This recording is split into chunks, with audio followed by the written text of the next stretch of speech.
Hey everyone, how's it going? This is Dave from the Character Animator team, and today we're extremely excited to announce the latest release of Adobe Character Animator CC Beta.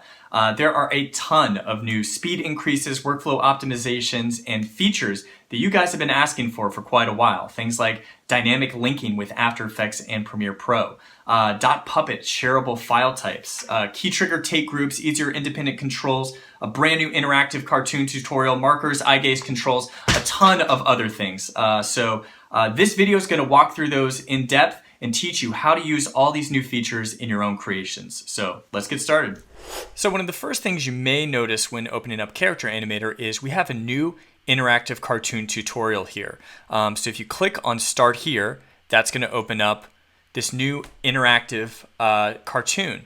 And we worked with an animation studio to put this together and basically teach you the fundamentals of Character Animator. So if you're completely new to Character Animator, this is the best place to start. And even if you're a seasoned pro and you've been using it for a while, you may learn some new tricks here. And the characters are incredibly complex that they've made. Now, one thing I'd recommend doing with this is check out in the Assets folder, go under Incidental Assets and Cinematic Puppets.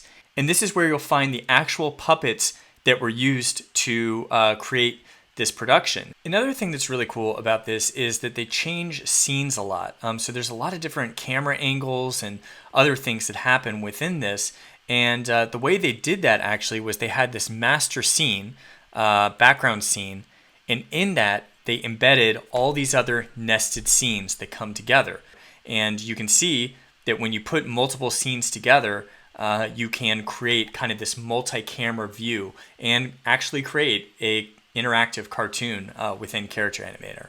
So overall, this is an awesome project to dig into and see how a professional animation studio tackled using Character Animator to create a cartoon. So you can always get to it at the welcome panel here and check it out. So in the past, to export your Character Animator project out to another product like Adobe After Effects or Premiere Pro, you had to export it as a ping sequence and wave file and then import that using a special script in After Effects or an XML file in Premiere Pro. And it was always a hassle because it was a baked-in ping sequence, and then if you made any changes, you had to go back, re-export it, bring it back in, that sort of thing.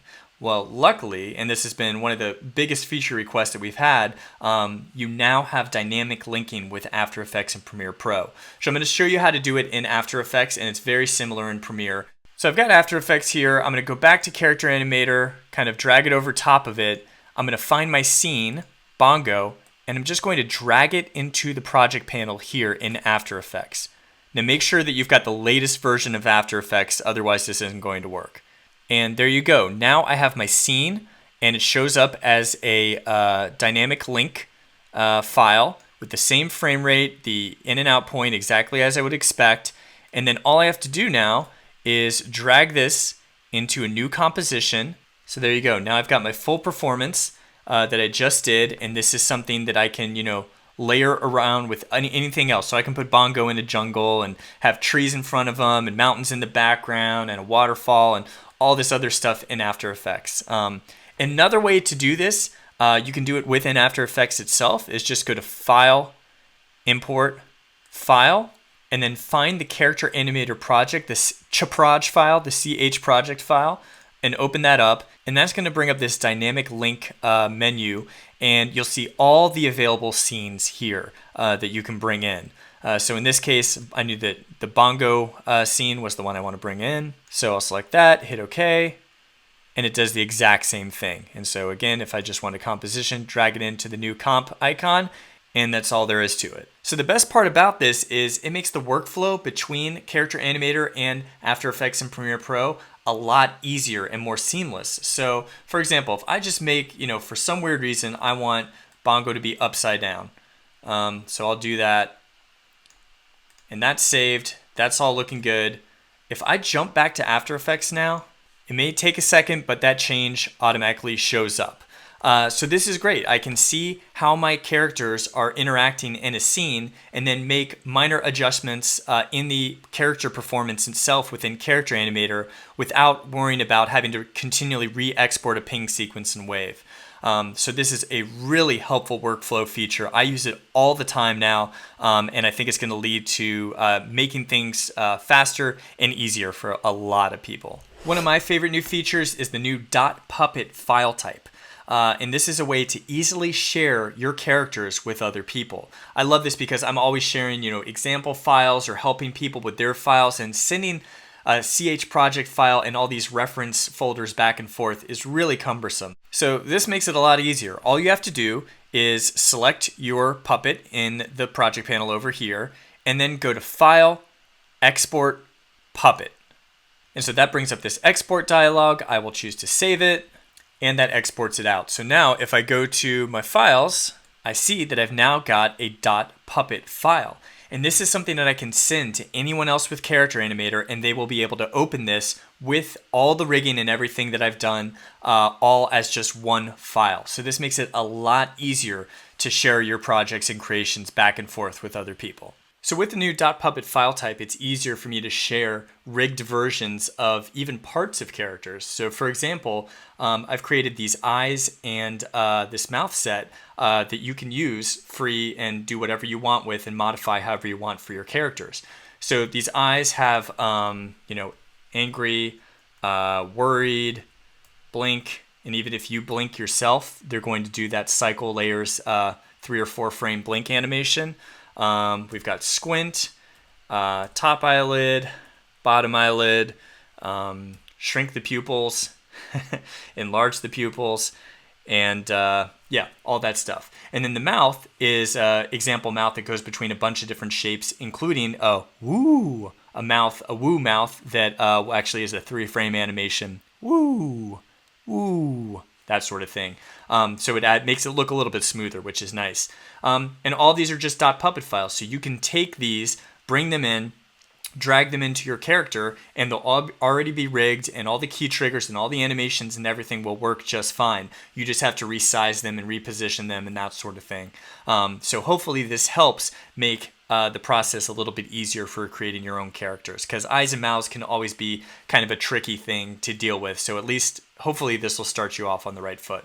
And then as part of this as well, I've also created these for template characters that you can use. So got male and female versions and multiple races, and hopefully this is helpful as well. So you can use these as kind of a starting point for your own characters if this is a style or an interesting template for you. And they have the eyes and mouth that I just showed as part of them. So I can press A to make them all angry or worried or blink or all that stuff. And then also all of their hands have the, if I press 1, they switch. So if I was waving, I can switch their hand to the other way, so their thumb is facing them, and same with the other side working as well. So hopefully this is a great starting point for your own creations. These will be linked in the example pack that's in the video description below. One thing we've noticed in the past from users is the confusion over independent parts. And I've talked about this in several tutorials before.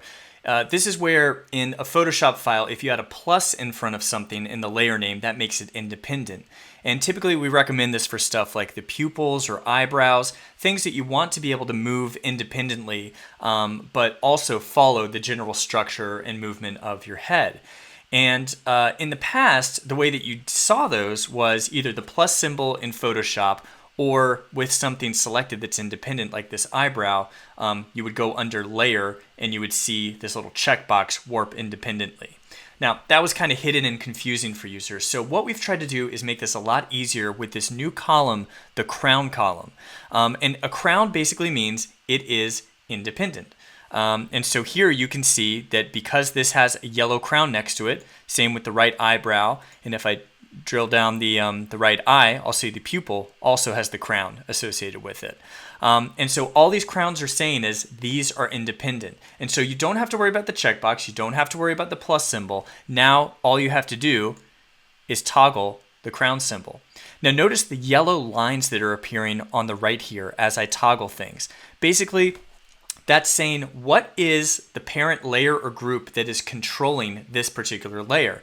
Now if something's independent, you're just going to see it by itself, right? It's only going to have the layer next to it. But if I toggle that off, now you'll see that it's basically being controlled by this parent level, the thing that's independent above it, which is the character in this case. So this helps you understand a little bit better how your character is bending and controlling. So if something is moving really weird when you're moving your head, well, check out, is it independent or not? Or is, what's kind of the structure and hierarchy that your character has? And maybe making it independent or moving it around is going to help with the way that it looks. Now notice that you only see this toggle appear if something is a group. So you have to make sure that it's a group and not a layer in Photoshop or Illustrator, because currently Character Animator can only make groups independent. But if you have a layer or something like that that you want to turn into a group, you can always select it, go to Puppet, Group as Puppet, and that will turn it to an independent group as well. But for right now, let's say I have my left arm as its own group, and I've got a draggable and some sticks already in here, and I've moved the origin point to where the shoulder connects to the body. And so this is what it's going to look like if the arm is not independent. So as I drag, notice how it's also pulling my body. And that looks a little weird, but normally you wouldn't be bending that much. But you get the idea, right? So this is not independent. It's part of the rest of the body. It's connected. And we can see that in the structure, right? This yellow line is telling us that it's connected to the entire character. So if instead I make this independent, and I want to make sure that my attach style is set to weld, otherwise when I start dragging it, it's just going to move away completely. Then if I go back to my character and drag, now it's not affecting the rest of the body or the character at all. And what I would recommend doing in this case is to actually staple it. With independent groups, we'd recommend using the staple tool down here and staple where it connects to the rest of the body. And that will just help attach it a little bit nicer. But there you go. There's a quick overview of how you can use the new crown icon, the independent toggle, to make different parts very easily independent or not. So for quite a while in the Puppet panel, we've had this tool called Show Mesh. And if you click this, you'll see a triangle kind of X-ray view of your character. And this is really helpful for troubleshooting the way that characters warp and bend and move. So this character, for example, I can see that the way it's being calculated is it's adding all this extra, basically thinking it's one big block layer, rectangle, and that's not how I probably want my character to bend. So normally, to change that, I would go down with it selected, I would go to my layer mesh and go to contour, and then that's going to confine the triangles and all the bending and stuff to my actual character artwork. Now, the nice thing about this in Adobe Character Animator CC Beta is I also have those controls in my scene. So now I can see a live version of all of that stuff happening. And so as I move around, I can see exactly where those triangles are bending and how they're working, and that gives me, some additional information if my character's bending in weird ways or not moving how I'd expect it to. So notice if I press F, for example, this guy gets a fire hand, and I can see the box around the artwork because this has a rectangle or automatic mesh style associated with it. So it's really helpful to get this kind of X-ray view of your characters and troubleshoot any weird movement issues that you may have. Something else we recently added to help streamline your workflow is the ability to import ping sequences and have them automatically play a frame-by-frame animation very easily. So recently I went to Silicon Valley Fashion Week, so thanks to Beta Brand for having me, and we did this really cool live demonstration. And this was one of the characters. I took our example guy Wilk here and made him into San Francisco hipster version. And so this was a lot of fun to do. But what I want to do with this guy is he's got a little iPhone here, and I wanted to take a selfie. And so I wanted to, when I press a key, have a 6-frame flash animation appear, so it looks like the phone is taking a picture. And so we've added a really easy way to do this. All I have to do is go to the Puppet file itself, and notice in the bottom left-hand corner here, I've got this new Add Cycle button. And so if I click on that, I can look for a ping sequence that I could add. So here's a good flash animation. This was done by POW Studios, which we've shown in several examples. They make great smoke and fire and other effects for video games primarily, but this is a great 6-frame flash animation. So I'm just going to click this first ping here and click import, and that's going to bring it in as a cycle. And notice what's happened here. So I'm just going to move it over here where the phone would be. But notice not only has it been brought in as a puppet file and it appears over here in my project as well, it automatically has the cycle layers behavior added to it down here. So this makes it really easy now. All I have to do is say, okay, I want F to be the trigger, when I press the F key. And so now I put my phone up, and when I press F, it automatically does the flash animation. So it's really easy. It automatically adds the behavior. It realizes, hey, if you are bringing in this ping sequence, you're probably going to want to play those and trigger them some way. And so very easy way to add those to your characters. One optimization that we've made is making it easier to control the eyes. So eye behaviors all your eye controls used to be under the face behavior here. And we felt like the face was just getting way too bloated. There was too much going on there. And so what we've done is separated out the eyes as its own behavior here, eye gaze. And that allows you just a little bit more individual precise control. So actually, if I turned everything else off and just armed eye gaze, and I'm going to make sure that mouse and touch input's on so I can just drag instead of it doing the face tracking. Well, I could just press record and now drag to the left so she's looking that way. Stop it, press record again. This creates a second take, and now all I have to do is I'm just going to trim the edges in a little bit and blend that new performance in.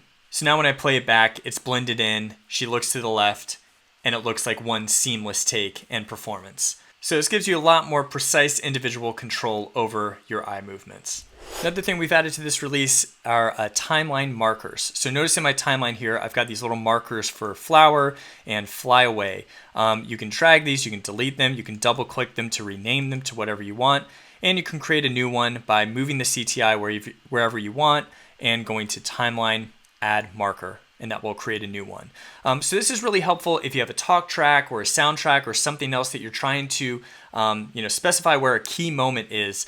This gives you the ability to mark that and make it very easy to time everything correctly to that particular mark. So if I were recording a performance, for example, I could select my character here and I want it to fly in. So maybe I do record, and when it goes to flower, that's when I kind of want it to go down here and get the nectar from the flower, and then at that moment I want it to fly away and do something like that. Now we also have the ability to add stop markers, and this is something we added specifically for the initial interactive tutorial that I was showing you a little bit earlier, but you can use this too. Just move the CTI and go to timeline, add stop marker. So this plays back my sequence, and when it reaches the stop marker, it's going to stop. And if you have a character selected, you'll take control of it. So if you wanted to do an interactive kiosk or something like that, or display, you could have it where an animated cartoon starts playing, and then at a certain point it stops, the user is able to take control of a character, then you tell them, hey, press spacebar again, it starts playing back, goes to another stop marker, that sort of thing. So there's some cool interactive ideas that you could do with these new types of markers, and at the very least, it's going to be helpful to have little named markers for your timeline. As we've shown multiple times, keyboard triggers are a great way to add some extra life to your character. Here's an awesome character created by my friend Kevin, and if I press S, for example, he does a really cool walk cycle. F, he does a point, other things like that. In the past, if you recorded keyboard triggers, they just showed up as one take called keyboard triggers. You didn't see where, if I was pressing what key, and they could overlap and overwrite on top of each other if you didn't manually add extra keyboard trigger behaviors. We've changed that for this latest release. So if I were to record something and I'm pressing A and S and D and F and G and now stop. And now notice in the timeline, let me expand this so you can see it a little bit better. I have a track for every key that I pressed, and I can see exactly that. So if I wanted the F, to show up at another time, I can just drag that around, or I can trim to cut off when the D happens or whatever I, decide there. And so this makes it a lot easier to have more precise control and see every keyboard trigger that you've done, and be able to edit them and get them looking exactly as you want. You may notice a lot of speed optimizations in the latest version of Character Animator. Hopefully everything runs a little faster. It's easier when you're switching between different things in the UI. And one thing we've done is given you a frame rate performance indicator. So notice that this guy's going pretty well at 12 frames per second, but then look down here in this frame rate, I can see, and this is probably because I'm doing screen capture software at the same time as I'm recording this, is it's going to tell me what my target FPS is, and then what the actual FPS of the scene is at any given time. So it's a helpful little tool for that sort of thing. With the holidays just around the corner, you may want to add a snow particle effect or something like that to your scenes. And we've had a particle system in for a while, so I just created a small, snowball PSD file, added the particle behavior to it. But now we also have gravity controls for particle behaviors. So, for example, if I wanted to make this kind of a lighter gravity feel, I could, change this to something like, 12 pixels per second squared, and that'll make it come down a little bit lighter, more floaty. And then I can also change the gravity direction as well. So, here comes the snow coming down, but then I can change the direction. It's going to start floating back up and moving in that direction as well. And these are recordable parameters, so I can actually record, arm these and then change during my recording what they're all doing. And then you can do silly stuff like bounce off scene sides, which makes it a lot of fun. Then just gets crazy. Basically, you get this giant snow globe that, bouncing snow all over the place. So it's fun to play around with. It's just one more thing added to the particle behavior system. All right, that's it for today. Hopefully that was a good overview of all the new features. Thanks very much for watching. And if you have any more questions or bug reports or feature requests, or you want to watch more video tutorials or download some free example files, head on over to the official Adobe Character Animator forums, where there's all these resources available, and we will help answer any questions or problems or issues that you may be running into. But that's it for today. Good luck with everything, and thanks for watching.